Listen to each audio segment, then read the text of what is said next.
Pemirsa, kuasa hukum PT Bank Maybank Indonesia Hotman Paris Hutapea mengungkapkan fakta yang dinilai janggal dalam kasus hilangnya tabungan sejumlah 20 miliar rupiah milik atlet e-sports Winda Lunardi. Ya, kita luluskan saja.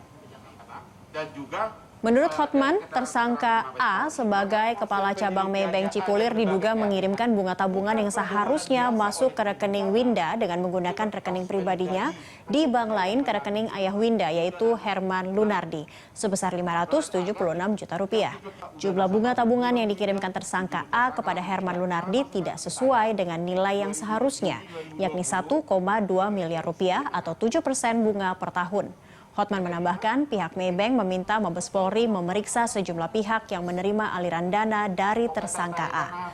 Terkait penggantian dana nasabah, pihak Maybank memilih untuk menunggu proses hukum yang tengah berjalan saat ini. Dan hasil penelitiannya ada berbagai keanehan, bukan pembobolan biasa oleh pimpinan cabang, seperti kasus Melinda D, hanya dia yang mengambil duit. Kalau itu kejadian, pasti Maybank langsung bayar.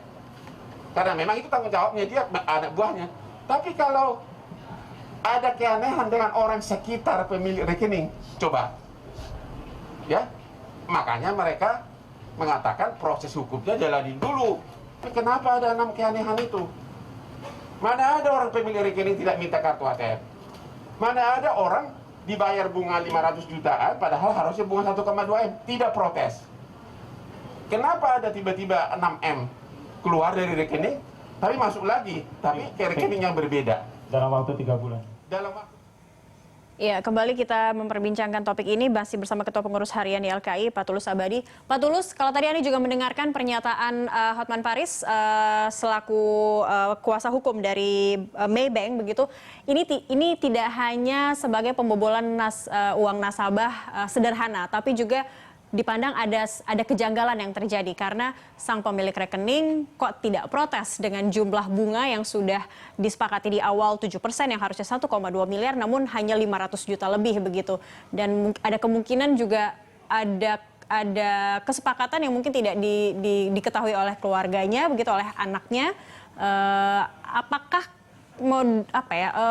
aktivitas perbankan seperti ini memang sudah biasa terjadi begitu, dan dari sudut pandang YLKI sendiri seperti apa aktivitas atau melihat aktivitas yang dilakukan oleh perbankan dengan nasabahnya bisa terjadi hal seperti ini? Ya, kalau merujuk dari keterangan Hotman Paris ataupun pihak polisian atau juga keterangan-keterangan pihak lainnya bahwa memang ini ada anomali interaksi antara nasabah dengan pihak banknya ya. Kalau betul misalnya dia bahwa buku dan juga kartu ATM dipegang oleh kepala cabang, itu satu hal yang anomali. Mengapa buku dan ATM itu dipegang oleh seorang kepala cabang dari satu bank, bukan oleh si nasabah? Karena itu menyangkut data pribadi, menyangkut ke semua kerahasiaan dari pihak nasabah. Nah, ini yang saya kira memang harus kita tunggu dulu sebenarnya benang kusutnya di mana, sehingga nanti pihak-pihak yang harus bertanggung jawab dan kemudian pertanggungjawaban kepada konsumen seperti apa. Nah, kalau saya lihat memang kadang-kadang atau sering ini juga kayaknya menjadi praktek lazim di sebuah bank, di mana pejabat sebuah bank diberikan tugas untuk meng-hire nasabah-nasabah prioritas untuk menabung atau menyimpan uangnya di bank yang bersangkutan dengan bunga yang lebih tinggi. Ya, dengan bunga yang lebih tinggi dari yang konvensional. Bahkan saya tahu bank BUMN juga melakukan itu. Nah, tetapi ini lagi-lagi harus punya kepercayaan terhadap pejabat yang bersangkutan.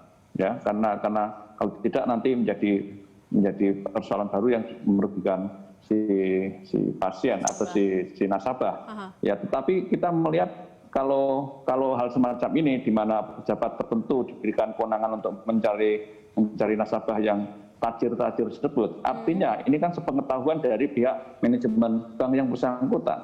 Katakanlah kepala cabang Maybank Cipulir ini teman atau kenal dengan si nasabah ini, sehingga dia membujuk si nasabah untuk menyimpan uangnya di Maybank dengan iming-iming bunga yang lebih tinggi dari bank yang lainnya. Ya. Artinya ini kan satu mekanisme atau standar di mana manajemen bank juga mengetahui upaya-upaya untuk bagaimana menggait calon nasabah dengan uang besar, menyimpan uangnya di bank yang bersangkutan. Pak Tulus, gitu.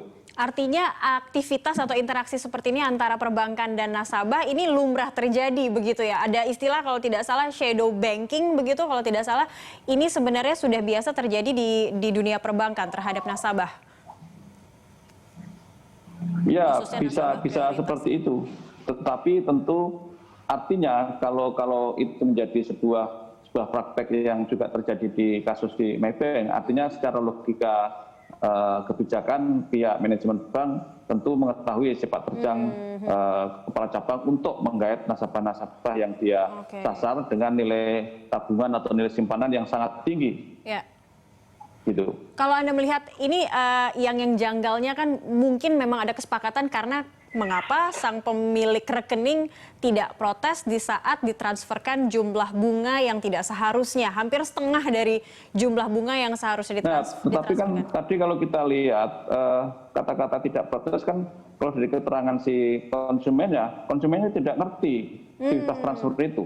Baik. Ya, dia tidak mengetahui transfer yang terjadi itu. Ini juga satu hal yang aneh ya karena sekarang kan eranya di mana ada phone banking, internet banking yang kalau ada transaksi keluar atau masuk dalam tabungan kita, ada notifikasi itu kan biasanya. Pihak bank memberitahu ada notifikasi ya. Misalnya saya ya dengan transfer 1 juta ke atas itu akan kelihatan bahwa ada uang masuk 1 juta atau keluar 1 juta itu ada pemberitahuan. Nah ini transaksi yang nilainya ratusan juta atau bahkan miliaran, kenapa konsumen tidak mengerti? Ya, kenapa tidak mengetahui? Nah ini kan super anomali ya. Siapa yang bermain seperti itu? Dan kalau keterangan si konsumen mengatakan rekening koran yang dia terima ternyata palsu. Nah artinya kan konsumen ya sebatas itu pengetahuannya kan, karena dasarnya untuk ngecek saldo bunga dan segala macam adalah rekening koran. Nah kalau rekening korannya palsu, artinya itu ada upaya yang sistematis untuk kemudian mengelabui dan menipu konsumen. Oke. Belajar dari kasus ini, Pak Tulus, sebenarnya apa yang dibenarkan tidak sih jika nasabah meskipun rekanan mungkin dari pejabat bank ataupun mungkin memiliki kepercayaan yang tinggi terhadap pejabat bank tapi memberikan kuasa atas buku rekening dan juga akses terhadap ATM ataupun rekening ini terhadap pejabat bank, seharusnya seperti apa yang dilakukan oleh nasabah meskipun dia adalah nasabah prioritas dari sebuah bank itu? Kalau sampai level memegang buku tabungan atau bahkan kartu ATM yang kemudian tahu nomor PIN-nya, itu jelas tidak dibenarkan sama sekali. Itu satu tindakan yang sangat melanggar prinsip kerahasiaan di dalam undang-undang perbankan. Jadi saya kira itu memang ada etika tidak baik untuk kemudian mengelabui konsumen dengan berbagai cara. Ya. Jadi itu tindakan itu saya kira tidak dibenarkan. Oke, baik. Mungkin dari YLKI sendiri ada bisa menghimbau para nasabah begitu yang memiliki tabungan dalam jumlah besar juga di perbankan. Apa sebenarnya yang harus mereka ketahui di saat memang sudah terjalin hubungan baik juga antara nasabah dengan perbankan agar kepercayaannya ini tidak dicederai, namun uang dari nasabah tetap bisa terjaga di sebuah bank, tidak ada kasus pembobolan rekening seperti ini lagi yang dialami oleh nasabah perbankan. Ya, tentu saja konsumen dengan kapasitas yang dia miliki, misalnya bagaimana mengetahui tentang produk bahwa produk yang bersangkutan adalah produk resmi dari bank yang bersangkutan. Ya, jangan sampai kita menyimpan menyimpan uang di bank dengan iming-iming bunga tinggi, ternyata produk perbankan tersebut adalah palsu. Dalam kasus ini, di mana depositonya adalah deposito bodong, alias tidak ada. Nah, ini artinya dengan uang sebanyak itu, artinya literasi konsumen memang harusnya lebih dalam ya, bisa mengecek di internet atau di website mereka produk perbankan yang mereka tawarkan itu apa saja, suku bunganya berapa, kelebihannya apa, itu yang saya kira harusnya konsumen sudah mengerti tentang literasi terhadap kasus produk-produk yang ditawarkan, sehingga kalau ada pihak tertentu yang ingin mengecoh atau menipu, itu bisa kita ketahui kasus tersebut dengan asumsi bahwa kasus tersebut adalah dalam ranah produk yang masih dalam sistem bank, bukan di luar bank tadi atau shadow banking tadi, ya. Oke. Mungkin terakhir Pak Tulus, ini yang menjadi pertanyaan pamungkas bagi nasabah masyarakat juga, jika mereka sampai tersandung kasus yang sama, mungkin pertanyaannya adalah uang saya bisa kembali tidak sih begitu? Ini sejauh mana bisa dipertanggungjawabkan oleh pihak perbankan? Ya, kalau kita sebagai nasabah, sebagai konsumen bank dan pendana menyimpan uangnya di bank, tentu kan dengan asumsi untuk tadi, pertama dasarnya kepercayaan, trust, kemudian keamanan, dan berikutnya mungkin bunga.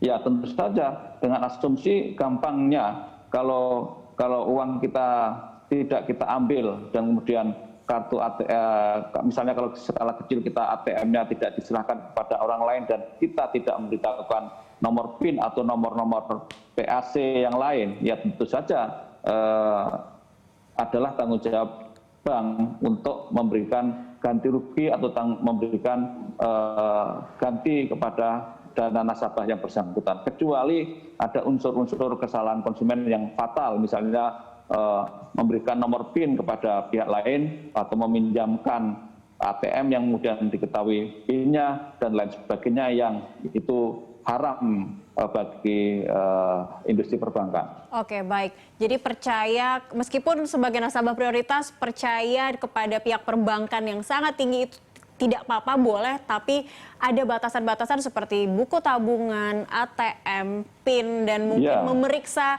perjanjian atau kontrak dengan perbankan itu tetap menjadi hal utama yang harus diketahui oleh nasabah dan harus dilakukan oleh nasabah, begitu Pak Tulus. Baik, betul. Terima kasih banyak. Bahkan kalau tabungannya cukup banyak seperti kasus ini kan 20 miliar ya, betul. Itu bisa didampingi lawyer. Oke, ya, bisa didampingi lawyer ketika berinteraksi dengan bank. Karena dengan uang 22 miliar tentu dengan mudah bisa membayar lawyer untuk transaksi tersebut, sehingga posisinya lebih aman. Oke, artinya ini berhak begitu ya nasabah didampingi oleh kuasa hukum jika mereka menabung di sebuah bank dengan jumlah yang sangat besar. Ya. Baik, agar legalitasnya atau ini financial terjaga, planner atau apapun gitu. Oke, baik. Ya, terima kasih. Baik, terima kasih Pak Tulus Abadi, Ketua Pengurus Harian YLKI, telah bergabung bersama kami di Lunch Talk siang ini. Sama-sama. Terima kasih Mbak Cakri. Ya. Dan pemirsa, Lunch Talk masih akan kami lanjutkan usai jeda, tetaplah bersama kami.